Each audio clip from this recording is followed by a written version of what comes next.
If you had just $10 a day to invest in the S&P 500, how long do you think it would take to reach $2,900 a month in dividends? 10 years? 20? Maybe 30? Well, if you stick to the traditional path, it's going to take over 60 years to hit that target.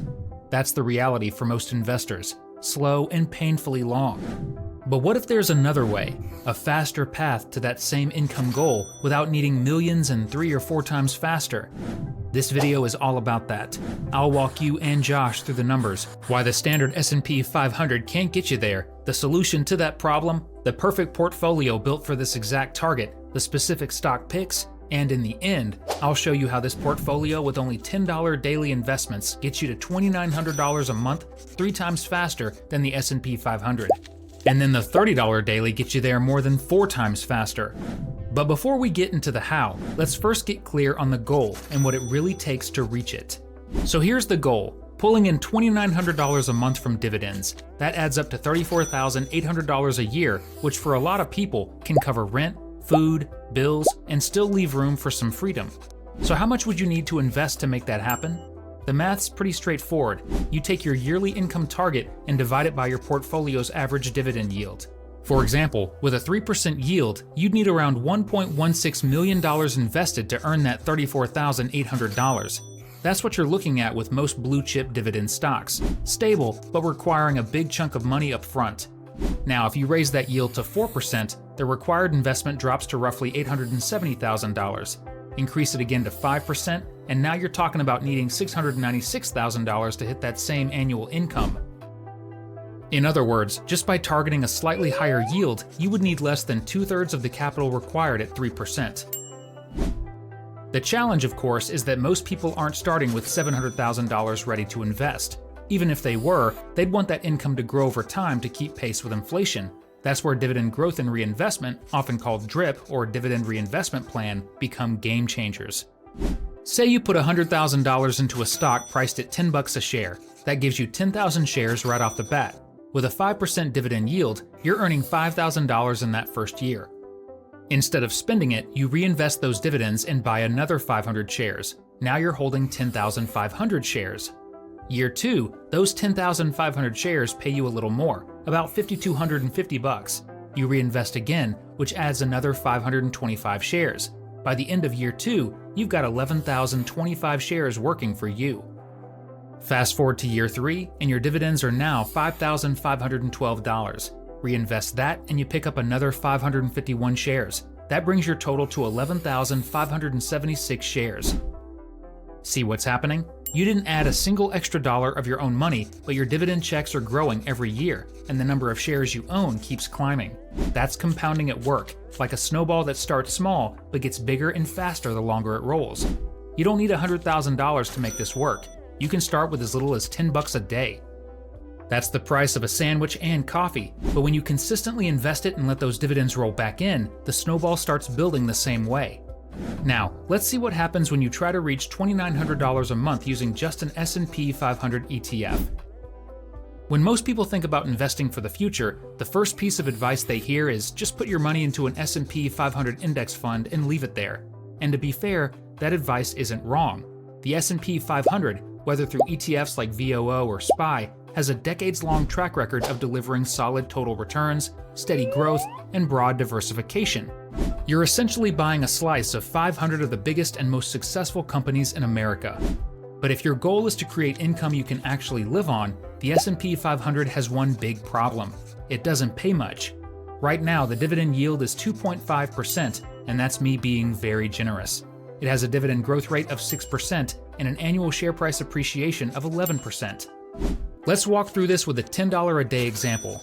In the first year, you've only saved about $3,650. Not much income yet, but you reinvest everything and let compounding start to work. Fast forward 10 years, and your portfolio might be worth around $67,000, paying about $1,000 a year in dividends.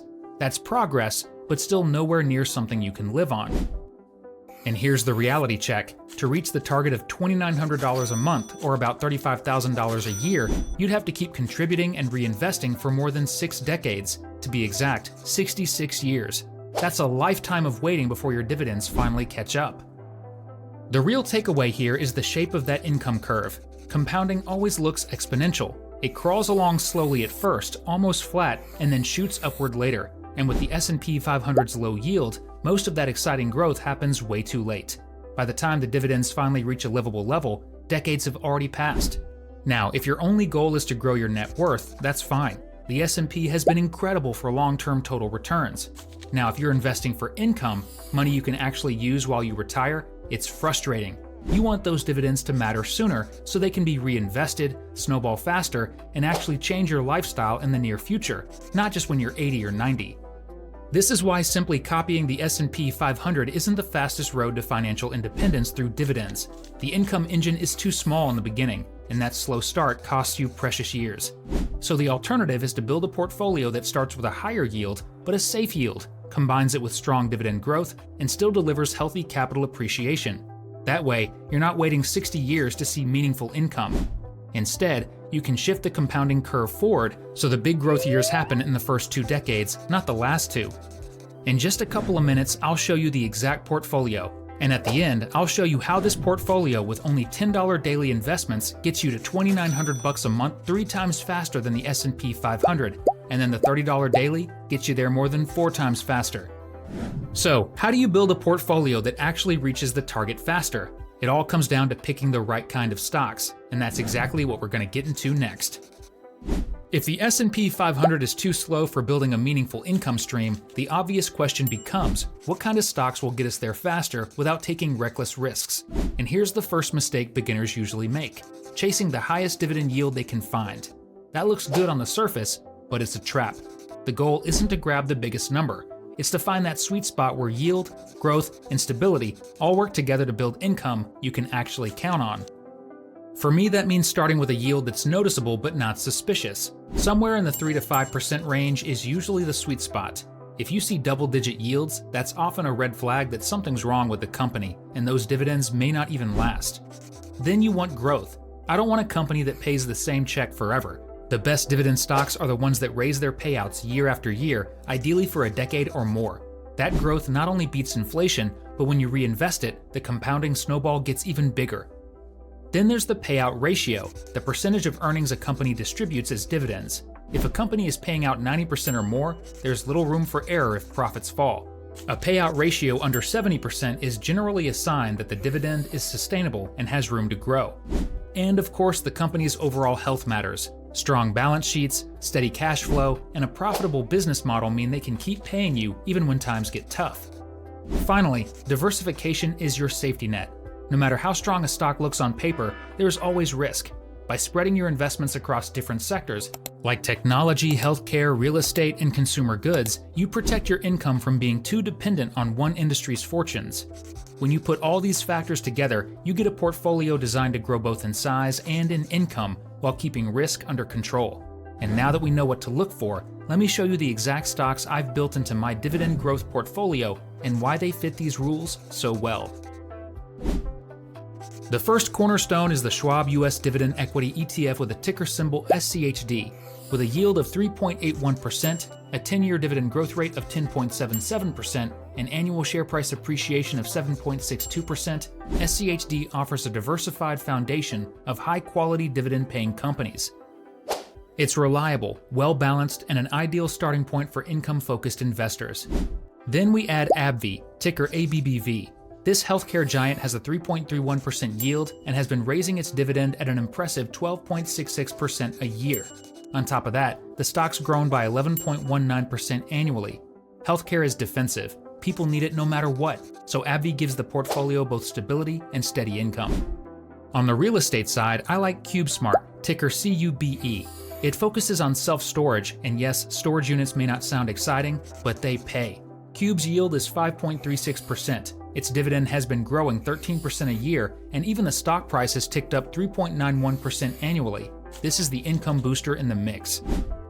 Then there's Federal Agricultural Mortgage with a ticker symbol AGM. This niche financial company serves the agricultural sector and has been a powerhouse for dividend growth. 25.47% annually over the past decade with a 3.38% yield and a remarkable 18.61% annual price appreciation. It's a perfect example of how high growth can supercharge future income. Finally, I've selected Interparfums with a ticker symbol IPAR. While its yield is lower at 2.76%, the 10-year dividend growth rate is a strong 20.26%, and annual appreciation is 14.04%. IPAR's high growth rate makes it a future income star, even if the yield starts small. The next step is to figure out your portfolio metrics, and it's fairly simple. Let's start with dividend yield.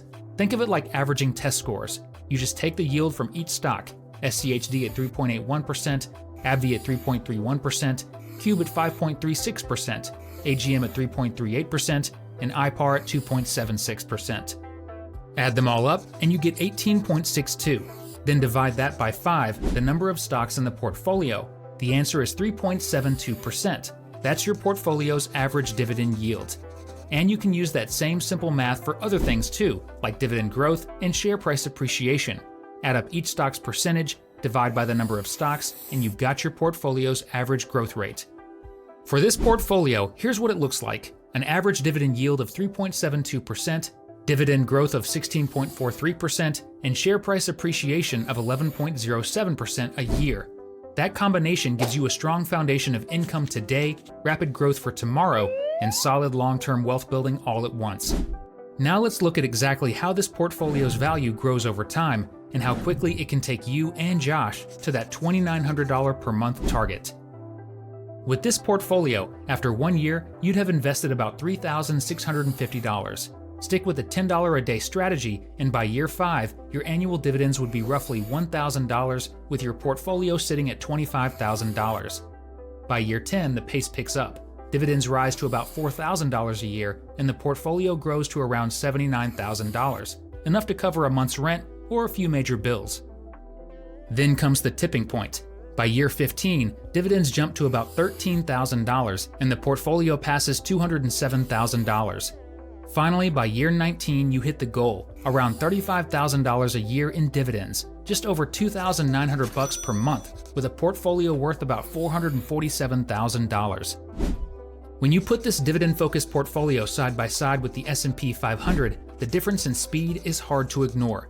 Both start from the same place, $0 in annual dividends, but the paths they take couldn't be more different. With this portfolio, your dividend income rises fast, hitting about $35,000 a year by year 19.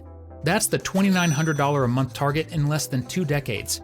From there, the curve is steep and still climbing, which means even bigger payouts in the years ahead.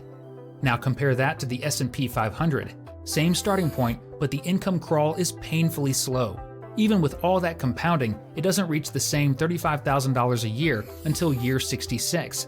That's almost 50 years longer to end up in the same place. Now, that comparison alone shows you why the dividend growth portfolio is so powerful. But here's the question, what if you wanted to get there even faster? So far, we've been looking at a simple $10 a day strategy, but if you double that to $20 a day, the results change completely. By year 5, you'd already be pulling in around $2,000 a year in dividends, with a portfolio worth about $50,000. By year 10, it'll be worth around $157,000, paying around $8,000 in dividend income. By year 16, you're closing in on $34,000 in annual dividends. Basically, the $2,900 a month target, with a portfolio around $500,000.